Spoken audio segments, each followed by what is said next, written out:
All right. Hey, everybody. Welcome in. Let's do a deep dive today on the energies that are coming up. I've been talking quite a bit about Pluto retrograde. It went retrograde on May 4th, on last Sunday.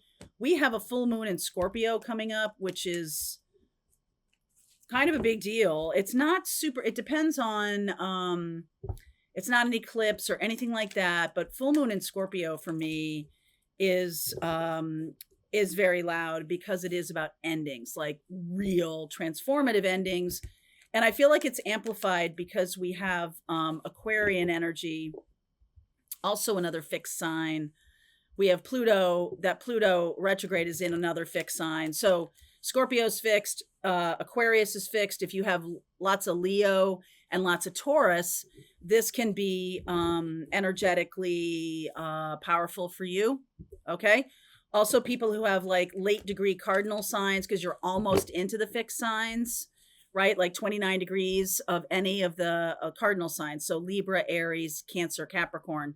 If you have any planets there, you could be really impacted by this. So I'm calling this a deep dive because I will go through each of the zodiac signs in the extended and give you a sense of your how this may impact you. But let's just look at the energies that are going on right now. Pluto, Pluto in Aquarius is about deep transformation. Especially, the people talk about Pluto being like, oh wow, it's about death. Scorpio full moon, death. But these are very powerful transformative energies, and every single planet, every single sign has a positive side to it. So Pluto bends toward truth, especially in Aquarius. It pushes you toward your truth. So if you have been hiding your truth about a relationship, or if you have not been authentic in something, or it's really not at the place where it needs to, or if you're really not at the place where you need to be, this can be very transformative.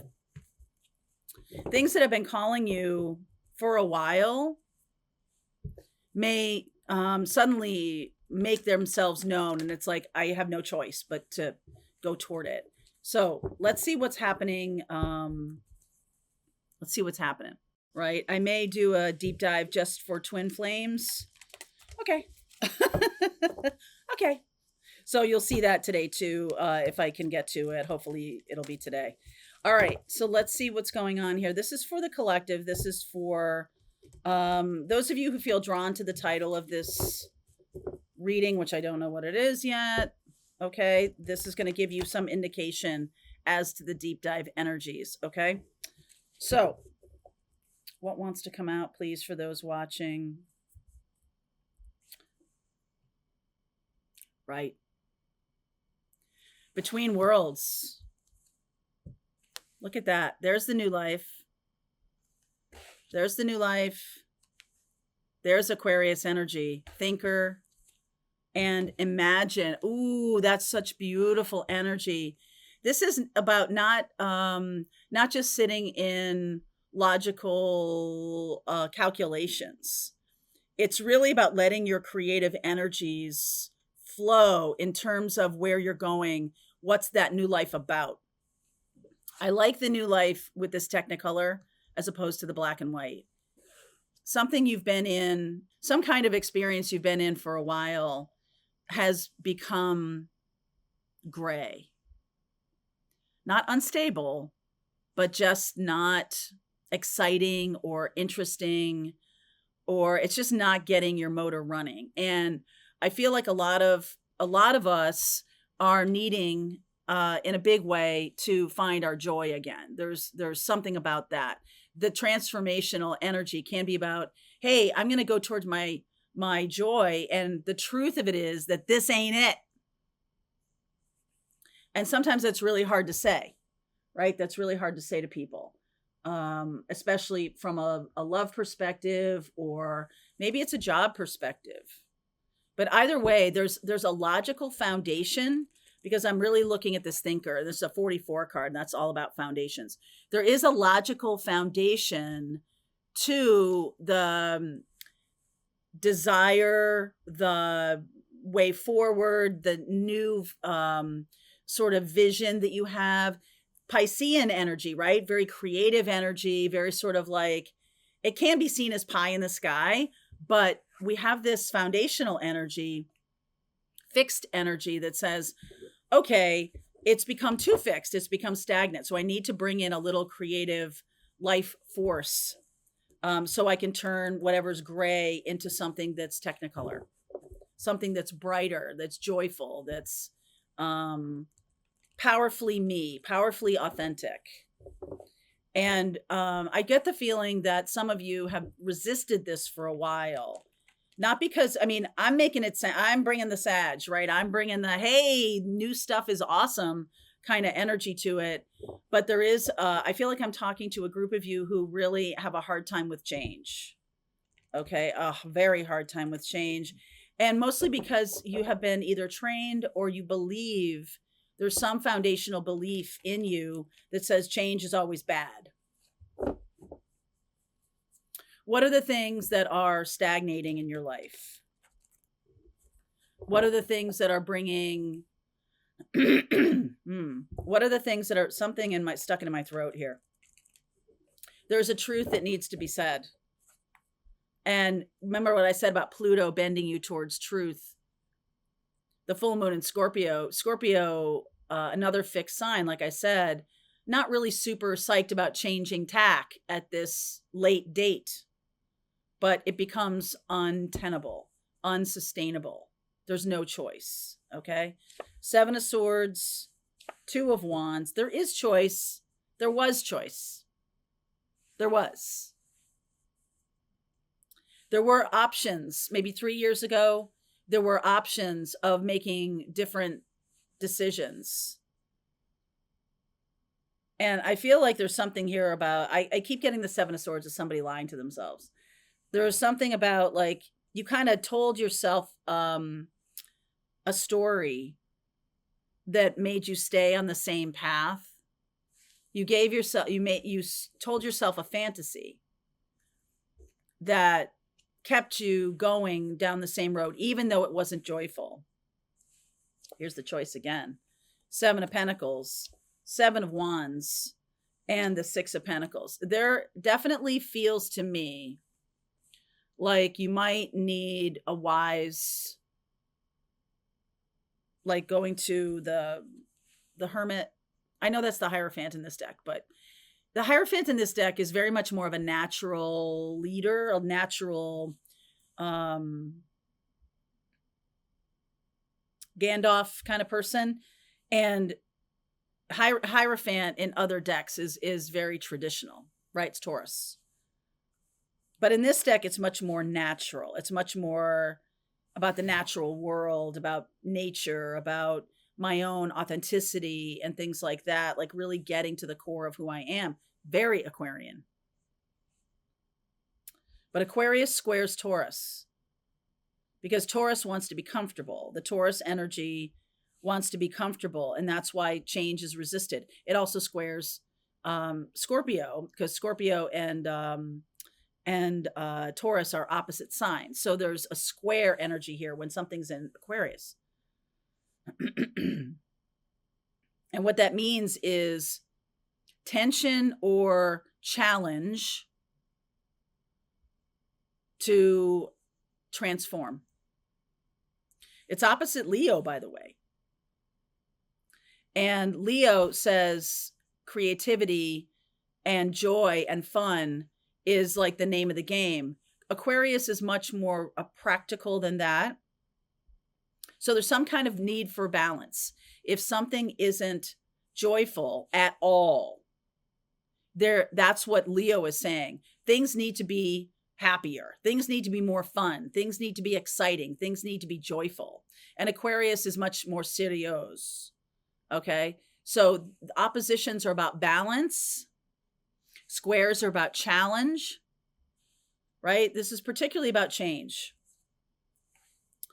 5 of Pentacles, Queen of Cups, Page of Swords. There's a belief that joy and creativity doesn't bring money.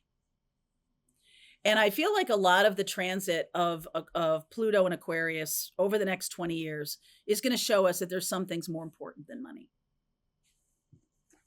our heart for one. There's some things more important than money. And if money ceases to have its value, that's when people are going to go, oh yeah, well, that's right, because there isn't money anymore. So I don't think that's going to happen. I think that there's going to be some kind of reclaiming of the natural world, a reorientation away from so much focus on money. Magician. So what's like, is your peace of mind more important than money? Yeah. In my opinion, you have your own opinions about this. What are you putting, if you're putting money as the most important thing, it's time for some creative fun. It's time for some joy. It's time for some excitement. It's time for some happiness. And instead of like fighting for the dollar all the time, or for the ruble, or for the euro, or for the pound. Magician, Two of Swords, Queen of Swords. I think there's some resistance around what I'm saying here about there's things more important than money. Is your heart more important than money? I think so. Is your peace of mind? I think so. And a lot of people think they can't have peace of mind without money. But what if money itself is making things disruptive? What if money itself is the thing that is undermining some of the values we have, or you have, that are gonna now get, hey, wait a second. It's more important for me to have collaboration, to have friendship, to have knowledge, to have democracy. It's more, whatever it is more, something's more important than money. And I feel like we're going to learn this lesson. The Magician, Two of Swords, here's Five of Cups, Queen of Swords, Five of Cups, Eight of Swords, and the Two of Cups. Love, creativity. A lot of things that the Pluto transiting Aquarius opposite Leo. There was Pluto, Uranus, and Neptune are generational planets because they move so damn slow. So there's a whole generation of Pluto in Leo, people with Pluto in Leo across the hall from where it is now. Okay. So it takes, those people are in their 80s, 70s, older 60s, lots of baby boomers in that space. And I feel like they might be the ones who have this strong epiphany about some things are more important. And I feel that Leo is going to be very impacted by this. If you have a lot of Leo energy, your Leo may feel like my sovereignty, not my peace of mind. Leo is a fire sign. So creativity, my ability to be my own sovereign person, my ability to be seen in the world, my ability to have joy, to have romance, to have love, children, childhood. Some kid, people's childhood is more important. Your kid's childhood is more important. Okay. So there's definitely something about that. Now, when I see that, because I keep going on about this because I'm seeing this Five of Pentacles and the Queen of Cups. And since we are between worlds here, I don't know what that new thing looks like. I feel like that's something we're creating collectively. And what is this? So Page of Swords, messages coming through a Page of Swords. Let me just get one card for the clarification of the Page of Swords. What is this message about?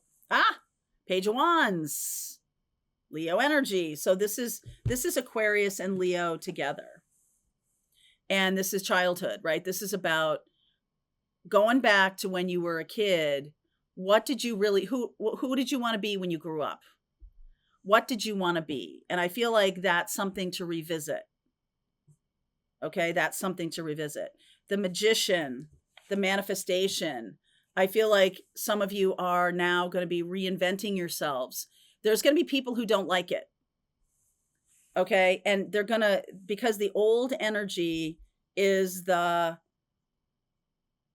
it's funny. It's like the old energy and the new energy. The old energy is about um, Taurus practicality,